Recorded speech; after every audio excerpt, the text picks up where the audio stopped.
Welcome back to the Daily Trading Journal. I'm very excited about today's trades. I learned a lot from last week's mistakes, contemplated them over the weekend, wrote about them in my tangible journal, and also read some more of the Daily Trading Coach. And this really helped me move into this week with a clear mind, intentional goals in mind on how to trade, what to trade, how long to stay in the positions. It was just such a worthwhile mistake last week. It just clarified what I'm good at. It clarified my weaknesses. And then this week I came in with a very fresh and strong plan. And so before we get too far into this journal, as always, this is for educational and entertainment purposes only. I am not a certified financial planner, certified advisor, broker, anything certified whatsoever. This is simply the musings of my journal as I'm learning how to day trade, and I think best by speaking and fleshing out the ideas, reflecting on the day's trades, and that is the whole purpose of this journal. If you get something from it, fantastic. I'd love to hear about what you're learning, what you're going through. Comment below, let me know. But as always, this is truly for educational and entertainment purposes only. Now that we've got the disclaimer out of the way, let's get into it. I have a bit of a headache, so if I'm not speaking super clearly today, that's why. Now, this week was a really strong start compared to last week. So last week, just as a quick recap, if you didn't watch those videos, I lost 9% on Wednesday and 21% on Thursday. And the reason I lost was because I was trying to trade based on a strategy that I have not fleshed out, that I have not perfected. The way I am trading right now is pre-market high, gap, and go momentum trades with a lot of volume, specifically relative volume. So relative volume, basically, if you're not familiar, is a stock trades, say, 20,000 shares on Wednesday, and all of a sudden it's trading 1 million shares on Thursday. That would be a high relative volume on Thursday.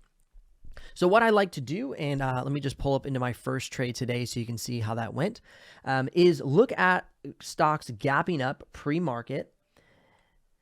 And this stock was gapping up pre-market from $6. It made a pre-market high. Sorry, let me get that out of the way. Made a pre-market high of $8.20 and then cut back and kind of floated around VWAP for a while. Now, this came up on my scanner. The trading day opened and it made a strong move up to 8.13, at which point I entered. One thing I do is I enter a little bit early because sometimes what happens is either the stock will do a tap trap, which it pushes through and then snaps back, and I like to have a little bit of cushion off of that snap. So say, for instance, let's say I entered at 8.10, right, which I did this morning. It hits the 8.20 mark, which, technically 8.21 is our pre-market high of the day, 8.21, 8.22, technically 8.22. And then let's say it snaps back. Well, I have 10 cents to cut that loss quickly, and that is really my safety net. I try and cut my losses at my entry or only a few cents below my entry, but that did not happen. The gap and go prevailed, and it busted through pre-market. Pulled back a little bit to about 8.09. I was comfortable holding there. I was watching it, had my finger on the sell button. If it poked any lower than that 8.09, I was cutting it. I learned last week from my mistakes is that I held my losers too long because I was trying to hold winners longer, and I kind of just confused hold, and it was just hold anything longer. And that was my mistake on Wednesday and Thursday, was just hold anything to see if it, moves up. And even when it hit a nice high, I would hold it even as it was dipping. So something would go up, 20, 30 cents, and then all of a sudden it would dip 20 or 10, 20, 30, 40, 50 cents. And I wouldn't sell because I was trying to hold longer. I was trying to be a more disciplined trader and not cut my winners so quickly. But what I'm learning is with these pre-market gap and goes, they have quick rips and then they cut back. And I knew that before Wednesday and Thursday. I just got in my head that I was being scared, that I was not taking enough profits. And so that made me hold bad trades longer. And so today I went into this week trying to trade my bread and butter, which is pre-market gap and goes, catch the catch the predictable move in the day, and then catch the predictable move in the day and then get out of that stock. And so that's exactly what happened here. So it broke out of that 8.22 and ripped up to 8.60 and halted at 8.60. Once it opened again, it ripped up past, it actually gapped from 8.60, opened at 8.70, and then ripped all the way up to 9. Okay. Actually ended up at 960. I sold at 933 as I saw the weakness start to come in, and I saw it was not going to keep moving up. For me, I like to sell as soon as I see that people are getting bearish on the trade. People are starting to not trade as much. It's not starting to push as high, and that is where I take my exit. Because even if it would have, ripped up another, 10, 20 cents, I don't like that risk. What I saw last week is whenever I would try and hold longer without any sort of plan in mind, again, these are gap and goes. They have some unpredictability to them. Excuse me. I would get flushed out, and I would have gotten flushed out on this trade. It ended up going all the way down to 817, and I would have lost the brunt of my profits. And so again, sold out at 833, fantastic move, very happy with that. That was a 15% move, and I was stoked. From there, I went ahead and tried to play with NMTC, didn't go anywhere. It was coming up near a breakout point and just snapped back, cut that loss quickly at 3%. Would have liked to not entered there, but it was a potential play, and I liked how it looked. It just didn't follow through. Now from there, I actually cooled down for about, let's see, so 8:30 to that trade. So the first trade was from 8:30 to 8:41, a nice 11-minute trade. I like to be in trades around the 10-minute or less mark, so that was perfect. So NWTN was about 15 minutes later. And so let's go to NWTN. So NWTN had a really, really huge halt. So it halted at 655 and then shot up to 690. It opened 40 cents higher. So it opened up, shot up, and then whoever was in this move, they could have claimed that 730. I was not. The stock pulls back, holds VWAP, and I'm watching for the breakthrough 750. Okay, so I'm watching. I see a candle poke up a little bit, starting to interest me. Then I start to see it get a lot of volume and rip towards that high of day, at which point I take an entry right before the high of day. Again, I want to be early enough so if it is a tap trap, I've got enough cushion to cut the loss quickly. So I entered at 745. Oops, sorry, not showing you. Of course, as always, I make that mistake.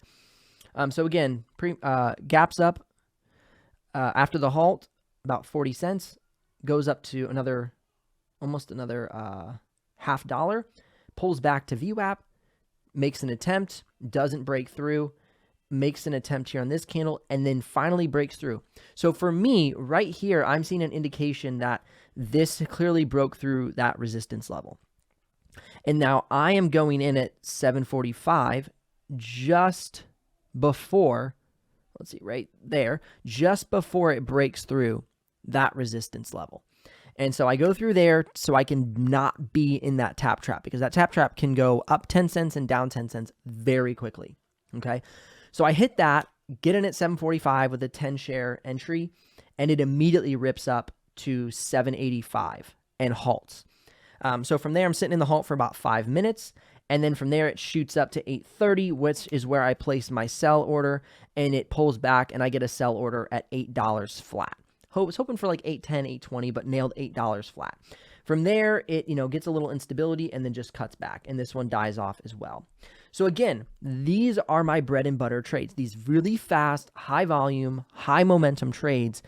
And so because of that, what I learned from last week is this: if this is my bread and butter, there is not necessarily any tactic in holding for higher profits, because 90% of the time they don't exist. Now last week, let me show you a trade. I think it was FSRD. Yeah, I think it was FSRD. This is the trade. No, it wasn't. It was TENX, I think. This is the trade that made me think I needed to start holding longer, and it was a very foolish trade. Okay. Was this the 18th? I'm just trying to get some dates here to make sure. No, the 15th. Was it TENX? Let's see here. 15th. That's the 16th. Okay, yep, here it is, the 15th. Okay. This is the trade that made me think I need to practice holding longer. So let's go take a look here. TENX, I traded it from 12 cents to 13 cents, basically. Okay, so let me go show you this. So TENX on Thursday traded from 12 no, it wasn't Thursday. Tuesday. Traded from 12 to 13 cents. A really nice, clean 6% move, okay? However, TENX, here's the trade I took. I took from 12 to 13. Like, I rode this really nice, predictable part of the move. It ends up going up to a solid 15 cents after a few dips, okay? Oh, sorry, no, sorry. I get mixed up on my timelines here. So I traded it from 12 right here up to 13. Okay, really nice, predictable move. I think it was a 6% move, plenty for me, very happy. But then it continued to have pullback, rip up, pullback, rip up, pullback, rip up, pullback, rip up, all the way up to 19 cents. So it continued from market open at 8:30 all the way up to almost 1 p.m. And I was like, man, I punched it into my chart here, and I thought, oh my goodness, I just missed out on 48%. 48%, right? I was pretty mad at myself. I'm not going to lie. Like, I was like, why didn't I just hold that longer? Like, what is wrong with me? But the issue with that is that is not common of my setup. This is the most common appearance for my setup. This right here. That is the predictable pattern that I end up trading. It is these gap, and then they gap and go, and then they just crap out. I mean, look at that. They're almost identical. Look at that between the two. Oops, sorry. What am I? Oh, I'm not showing you. Oh, there we go. Look at this. I mean, that is almost identical, right? I just traded them a few minutes later. So this was at market open, and this was at 9 a.m. Exact same setup, running off a VWAP, and then it just breaks down. And so TENX was not a predictable play. It was not what is the norm in my playbook. Predicting what is going to be a TENX trade versus what is going to be these regular gap and go trades that I end up trading is extremely difficult. In fact, it is, in my opinion, gambling, right? So let's say, for instance, today, right, TENX ran up from 13 cents up to 15 cents and then crapped out. See, that is the typical move of a pre-market gap and go. The fact that TENX did this on the 15th, nope, that's the 18th. It did it again on the 18th where it just ran up basically all day. But again, that is not the common pattern that I am looking for. Here's the 15th right here.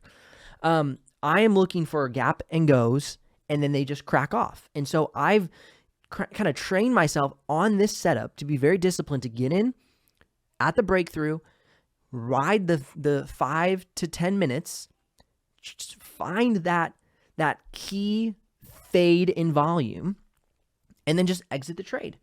That is what I'm really good at. And so here, look at this right here. Volume, right there. That's the big peak of the volume right here. And then let's go to NWTN. NWTN, look at this. Boom, huge volume candle right there for the initial push.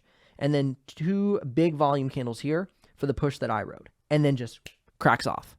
Right? And we might see another rise up here. Like, I think in the afternoon, maybe if we see a breakthrough 757 come through VWAP, breakthrough 757, it could do another gap up. But I am not trading on the backside of the move. This is danger zone for me. This is where I end up losing all of my profits because it's on the backside of the move. The volume has gone away, right? A lot of the traders have left for the day. They've put in the towel, right? So all of that big volume has finished. And that is where I lose all my profits. And so that was absolutely my goal today. My goal today was pre-market high, pre-market high gap and go, hold for 5 to 9 minutes, tops, absolute tops, and then get in with a starter. So I got in with a starter on both of those trades. That's something I forgot to mention. So on SHT, I got in with a starter at 810. Okay, so I got in with a starter at 810. It halted 861. I get in again with 100 shares at 9. because it's still showing strength and it's at that dollar amount. So I get in at 9 and I say, okay, at 9 here, we're going to see if it breaks through. Okay. If it doesn't break through, if it gets resistance, I'm selling out that at 9. Then it rips through and then I sold it to 933. Okay. So again, trying to test like starters versus whole entries. I'm really happy I did the starter.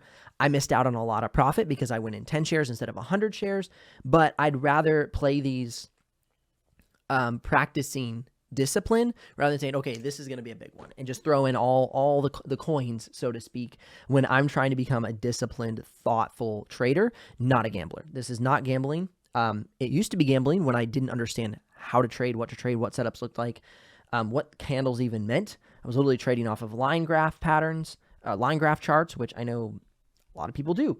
And before I knew anything about what these candles meant, that was me as well. So really grateful for this journey, and I encourage you to get educated on this journey.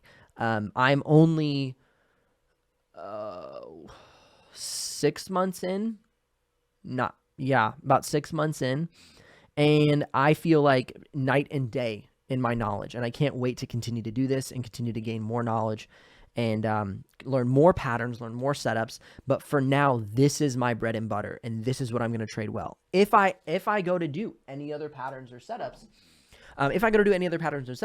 I am going in with 1 share. I think that was a huge lesson learned last week. What happened was I changed my idea, I changed my plan, but I kept my size. And so at the first of the week, I had $50 in P&L. On Wednesday and Thursday, I lost $86. And so I was negative 30. I think today the P&L was around $56. So I'm back up like $20. My account's kind of back up to where it was, which I'm really happy with. I don't want to blow up my account. So bread and butter setups will get position sizes. Test setups will get 1 share.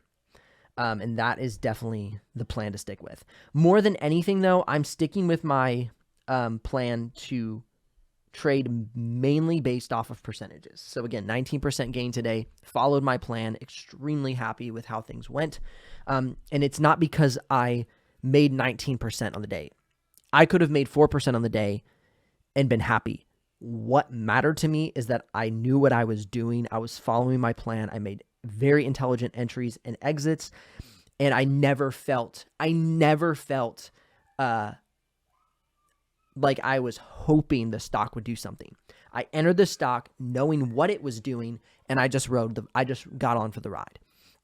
And one of my favorite sayings for myself is follow for favor, force for failure. So if I'm following a move, that is a move that has favor in it. If I'm trying to force a move, that is imminent failure. So thank you for watching today. Again, educational and entertainment purposes only. I hope you enjoyed this. If you do, definitely subscribe. I'm here 4 days a week. Well, this week's Thanksgiving, so 3 days this week. I trade Monday through Thursday, normally, occasionally Fridays, but mainly Monday through Thursday. And I thank you so much for watching, and I will see you here on the next Trading Journal.